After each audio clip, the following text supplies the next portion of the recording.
The Choral Arts Society began honoring individuals who embody the work and the values of Dr. King back in 2004. Tonight, the annual Humanitarian Award recognizes another individual whose life moves in that same spirit. She is one who refuses to become silent about things that matter. Here to present the 2022 award is the recipient of the 2020 Humanitarian Award, former President and Director Counsel of the NAACP Legal Defense Fund, Sherrilyn Ifill.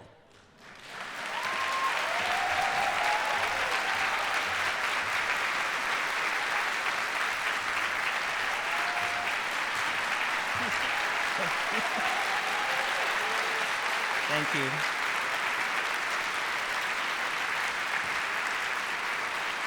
Thank you. Good evening, everyone.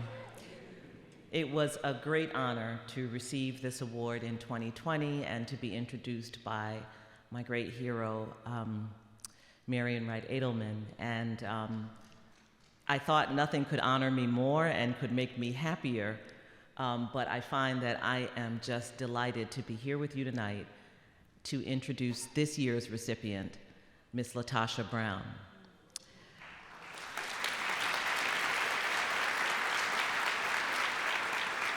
As you may know, I recently stepped down from leading the nation's premier civil rights legal organization for 10 years. And in the course of that work, I have the great privilege of meeting across the country hundreds of thousands and even millions of people who are fighting every day for something better. And I'm encouraged because I meet parents and young people and teachers and just ordinary folks who believe that this country can be better, who believe that their communities can be better, and who are fighting for the future not only of their children, but of your children.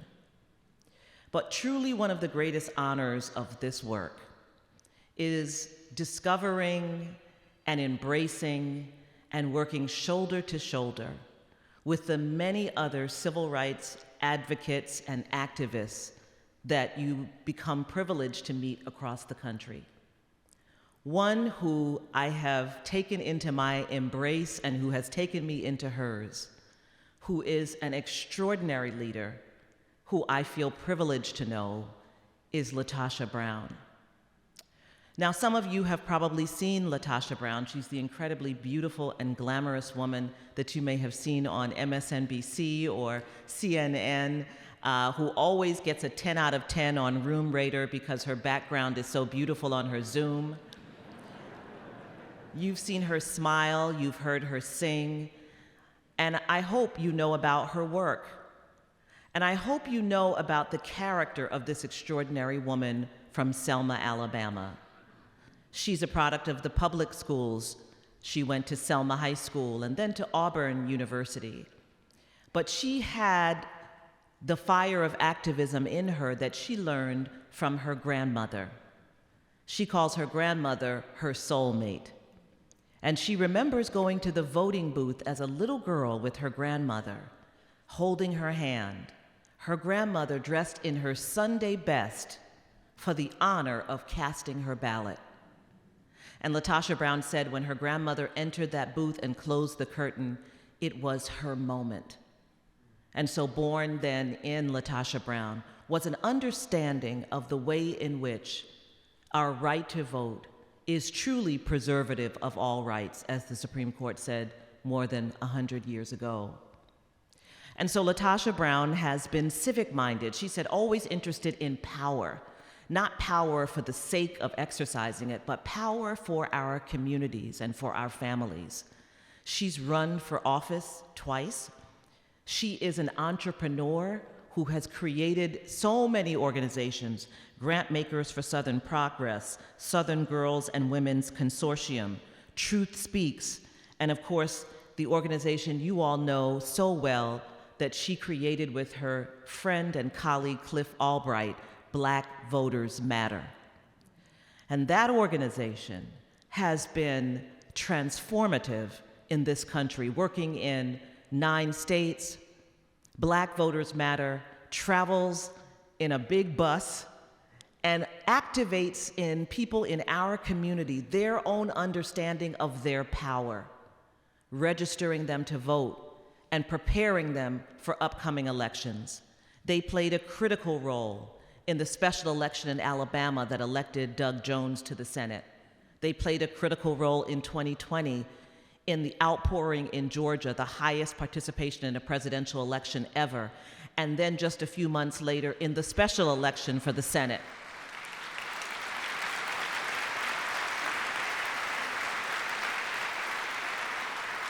This is hard work, but LaTosha Brown is a very special person. Civil rights activism is an organism. Some groups or people are responsible for carrying forward the intellectual challenge. Some become the voice, some become the spirit, some become the heart. LaTosha Brown is a mixture of all of these. She is the Fannie Lou Hamer of the modern civil rights movement.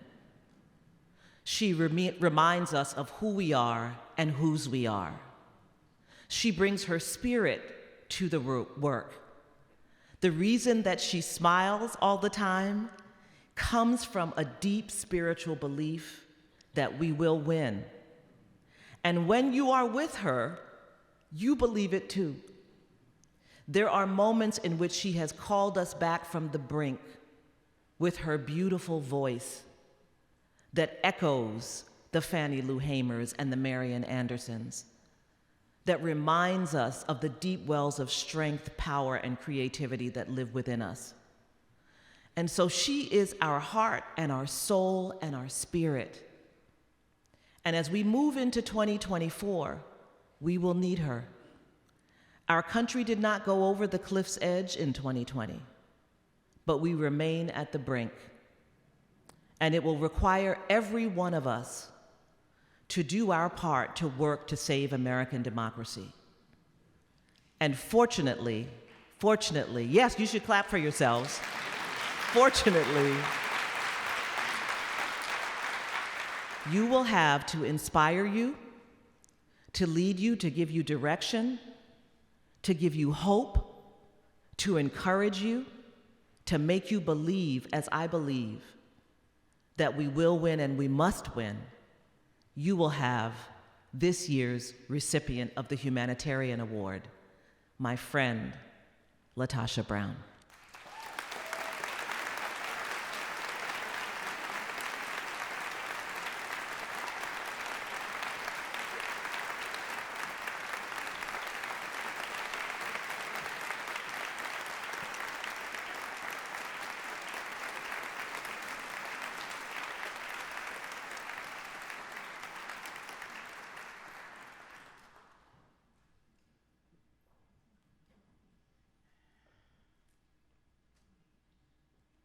I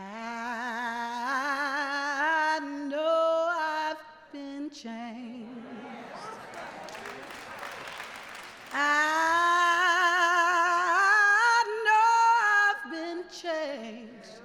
Oh Lord, I know I've been changed. You know the angels in heaven done sign my name. Oh Lord, I know I've been changed. I know I've been changed. Oh Lord, I know I've been changed. You know the angels in heaven done sign my name.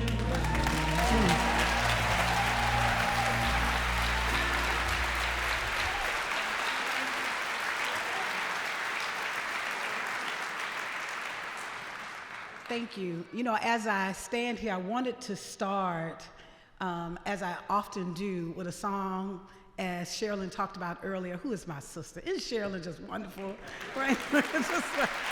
just one of the most brilliant legal minds and just a beautiful human being. You know, I wanted to start with singing a song that my grandmother used to sing, and I'm full as I'm talking about it now. When she would sing it, I used to think she used to hum it all the time, and I was thinking to myself, it's such a sad song. I thought it was a sad song because I could hear the undertones, I could hear the passion, I could hear the soul in it. But I got it now, Mama. I got it, right?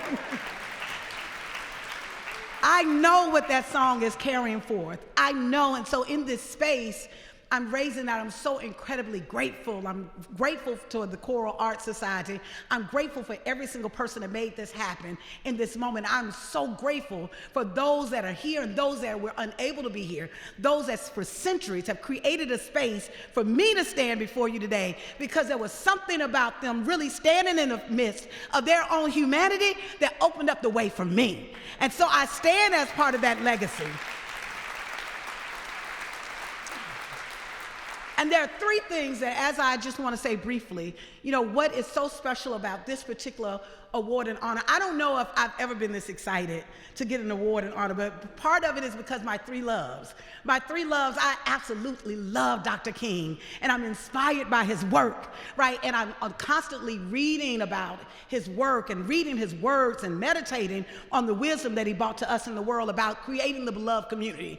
Secondly, I absolutely love music, if y'all can tell, right? And so to be able to hear music and the celebration of gospel and spirituals, I have a particular affection for spirituals. And the third piece is to have an award that actually embraces the whole notion of a humanitarian award.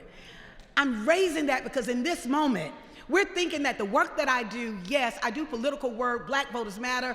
Our goal is how do we build this infrastructure to create independent Black political power, but ultimately, for me, even democracy is a means to an end, not an end in itself. An end in itself of what I believe is how do we center the love of humanity.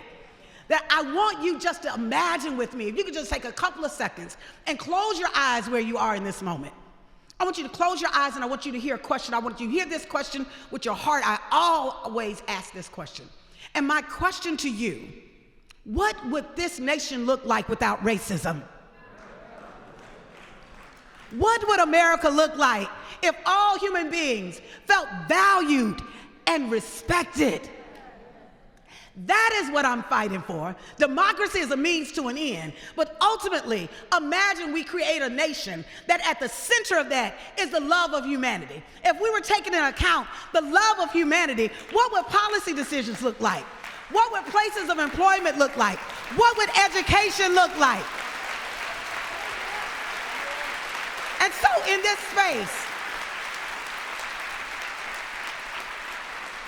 space, I just hope we understand that in this moment that we're feeling discomfort, in this moment that there seems a sense of uncertainty, in this moment that we see the political polarization, that at the end of the day, it's not our politics that will save us, it will be our humanity.